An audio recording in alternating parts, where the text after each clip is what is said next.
உண்மையாவே சொல்லணும்னா, நான் 3 இயர்ஸா வந்து இந்த YouTubeல வந்து நான் ரன் பண்ணிட்டுருக்கேன். ஆனா, நான் இன்னும் வந்து மானிடைசேஷன் ஆகல அப்டின்னா ஷாக்கிங்கா தானே இருக்கு. ஆமா ஃப்ரெண்ட்ஸ். லைஃப்ப மாத்தணும்னா லைஃப் ஸ்டைல மாத்தணும்.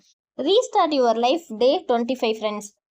எதனால என்னால இத அச்சீவ் பண்ண முடியவே இல்ல அப்டின்ற ஒரு ரீசன் மட்டும் தான் ஃப்ரெண்ட்ஸ். ஏன்னா, என்கிட்ட வந்து கன்சிஸ்டன்சியே இல்ல.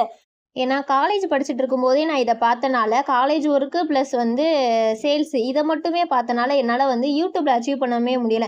ஸோ இந்த தடவ வந்து கன்ஃபார்மா வந்து 365 டேஸ்ல இந்த இத அச்சீவ் பண்ணிரணும்னு நான் நெனைக்கிறேன். அதே மாரி சப்ஸ்கிரைபும் இன்க்ரீஸ் பண்ணணும்னு நெனைக்கிறேன். நம்மளோட பழைய வீடியோஸ்ல வந்து வயர்ஸ்லாம் சேல் பண்ணியிருந்தோம். நவ் சேல் பண்ணல அப்படின்னு சொல்லியிருந்தோம். ஆனா இப்ப வந்து அத மறுபடியும் வந்து சேல் பண்ண போறோம். இன்னைக்கு வந்து காமர்ஸுக்கும் சேர்த்து நம்ம ப்ராடக்ட் வந்து பார்க்க போயிருந்தோம். ஸோ அதுக்கான அப்டேட்ஸும் உங்களுக்கு அடுத்தடுத்த வீடியோஸ்ல கண்டிப்பா வந்துட்டே இருக்கும்.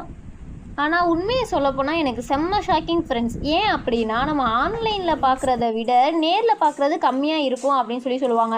ஆனா உண்மைய சொல்லப்போனா வந்து ஆன்லைன்ல தான் ரொம்ப ரொம்ப கம்மியா இருக்கு. எனக்கு பார்த்தோனே ஷாக்கிங் ஆயிடுச்சு. இது இங்க வாங்கி எப்புட்றா நம்மளால வந்து சேல்ஸ் பண்ண முடியும் காமர்ஸ்ல அப்படின்னு செம்ம ஷாக்கிங்கு. அதோட அப்செட்டான மைண்ட்லயே தான் வந்து நான் வந்தேன் வீட்டுக்கு. வேற ஒரு முயற்சி எடுப்போம். எப்படியோ ஃபைனலி இன்னைக்கான டேக்கு அல்ஹம்துலில்லாஹ்.